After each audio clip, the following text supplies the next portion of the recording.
Have you ever stood in the middle of your own kitchen and completely forgotten why you walked in there? Not once, but over and over again. You laugh it off and tell yourself, well, I'm getting older. A little forgetfulness is normal. Most people think exactly that. And that is precisely when the problem starts getting ignored. What I need you to understand right from the start of this video is that not everything you are experiencing is just a normal part of aging. There are very small, very ordinary signs that your brain is actually sending you signals, and if you do not recognize them in time, the window to do something about it closes quietly, without any warning. A study from the University of Cambridge analyzed data from tens of thousands of people and found that signs of cognitive decline can appear as early as 9 years before a person is ever diagnosed with dementia. 9 years. During all that time, most people continue living normally, completely unaware of what is happening.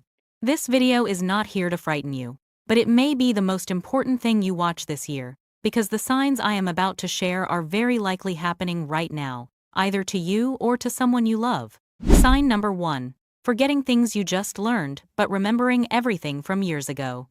There is something most people do not notice, and that is the difference between normal forgetfulness and the kind that signals something deeper. Normal forgetfulness is setting your keys down somewhere and remembering where they are a few minutes later. But if someone told you a story yesterday and today, you have absolutely no memory of that conversation, even when they remind you of specific details, that is a different thing entirely. When the brain begins to suffer damage, it typically loses the ability to store short-term memories first. That is why many people can still recall stories from their youth in perfect detail, still remember songs from decades ago, but cannot remember what they had for breakfast this morning or what their neighbor said to them 2 hours ago. This imbalance is what deserves attention, not the occasional slip. The problem is that people around them usually do not catch this early, because the person still holds normal conversations, still recognizes everyone, still manages daily life. And that is exactly what makes the early stage more dangerous than any stage that follows. Sign number 2. Struggling to find words, even when you know exactly what you want to say. You are telling someone a story and suddenly you stop mid-sentence. You know exactly what word you want, the picture in your mind is completely clear, but the word just will not come out. You talk around it, you substitute something else, or you drop the sentence altogether, and this does not happen just once. This is one of the early signs of dementia that people often dismiss as just getting older and forgetting words here and there.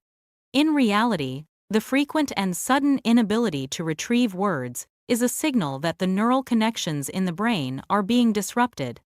The information is still in there, but the path to reach it is slowly becoming blocked. What makes this even more concerning is that it often comes with feelings of embarrassment or frustration, which causes the person to start talking less, to avoid longer conversations, and to gradually pull away from social activities. And that isolation is exactly what accelerates the decline in the brain even further. Sign number 3. Getting disoriented in familiar places.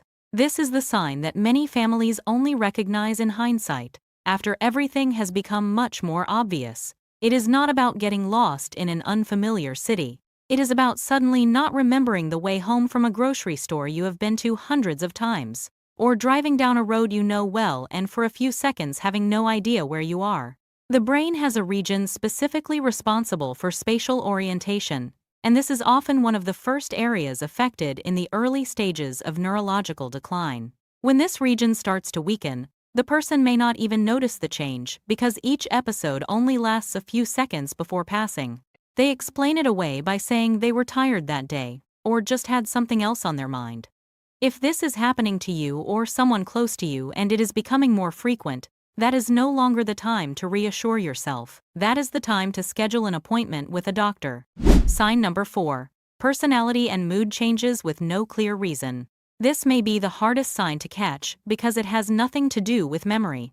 The person you love still remembers things, still recognizes everyone, but they become more irritable than before. They become more suspicious of others, they withdraw, and they no longer want to take part in activities they used to enjoy. Or the opposite happens, and they become more impulsive, saying things they never would have said before. The Lancet Commission report from 2024 confirmed that depression and anxiety in midlife are not just psychological issues but are also among the modifiable risk factors for dementia. That means prolonged mood changes, especially in people 55 and older, should not be brushed aside as just part of getting on in years.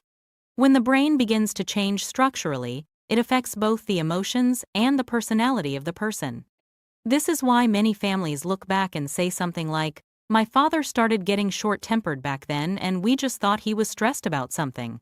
When in reality, that was the first visible sign of a process that had already been underway for a long time. And the next thing I am about to share will surprise even more people, because it has to do with something almost all of us do every single night. Sign number 5. Sleep disruption in very specific ways. Not simply sleeping poorly, but very particular patterns of disruption. Waking up at 2 or 3 in the morning feeling completely alert and unable to fall back asleep, or sleeping too much during the day but unable to sleep at night, or having very intense, vivid dreams, sometimes loud enough to involve shouting or strong physical movement during sleep. This happens because while we sleep, the brain performs a kind of cleaning process to clear out toxic waste that has built up during the day, including beta amyloid, the protein known to accumulate in the brains of people with Alzheimer's disease.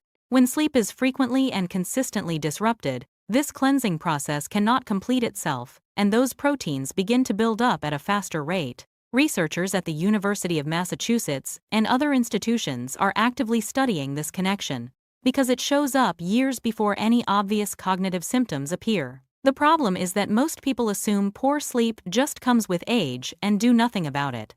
But if that kind of sleep disruption has been going on for months and is getting worse over time, it needs to be part of the conversation with your doctor. Sign number 6. Quietly losing interest in everything. Not the kind of depression that everyone around you can see, but the kind that even the person going through it does not fully recognize. You start losing interest in hobbies you have loved for years. The garden you tended for 20 years suddenly feels like too much effort to go outside and water. The Tuesday card club you used to look forward to every week, you keep finding reasons to skip. The grandkids call on video and you start finding it more of a burden than a joy. This is called apathy, a state of disengagement and loss of motivation. And it is different from depression, even though many people confuse the two. Someone experiencing apathy does not necessarily feel sad. They simply feel that nothing is worth the effort of doing. Research shows this is one of the most common neuropsychiatric signs to appear in the early stages of dementia, and it often arrives before any obvious changes in memory.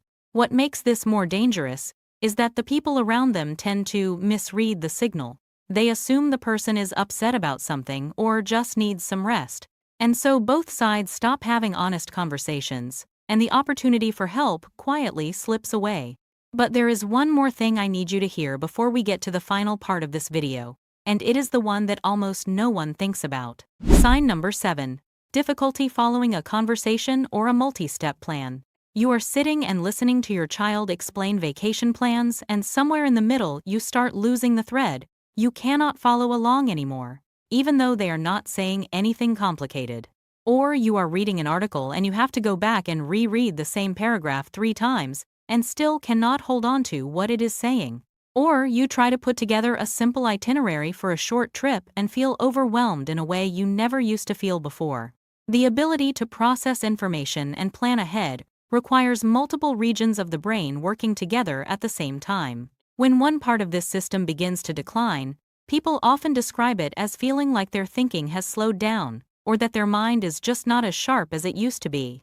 They can still handle simple tasks, but anything requiring multiple coordinated steps starts to feel like a weight. And because they are still functioning in everyday life, no one notices, not even their doctor. The truth is, according to research from USC, only about 8% of mild cognitive impairment cases are properly diagnosed. That means around 7.4 million people in the United States are living through that stage right now without knowing it. Not because the healthcare system does not care, but because these signs are so easy to mistake, so easy to explain away with the words, "I guess that's just what getting older feels like." Dr. Angelina's final words. I have talked with a great many people your age, and the thing I hear most often is not that they did not know, it is that they knew something felt off, but they kept telling themselves it would pass on its own. And I understand that. No one wants to believe that those small changes carry such significant meaning. But here is what I want you to take with you after watching this video. Dementia is not a switch that flips on one day. It is a long process, and within that process, there are windows of time where the right action genuinely makes a difference. You cannot change your age, but you can change whether or not you choose to act. If you recognized 2 or 3 of the signs I described as something that is already happening to you or someone close to you, the first step does not have to be anything overwhelming. Simply start writing down what you are observing, when it happens, and how often, and bring that to your next regular checkup. You do not need to diagnose yourself. You just need to start that conversation with your doctor. The only thing worse than discovering a serious health issue is discovering it too late, when the best options are no longer in your hands. The fact that you are watching this video means you are paying attention. And that is already the most important first step you can take.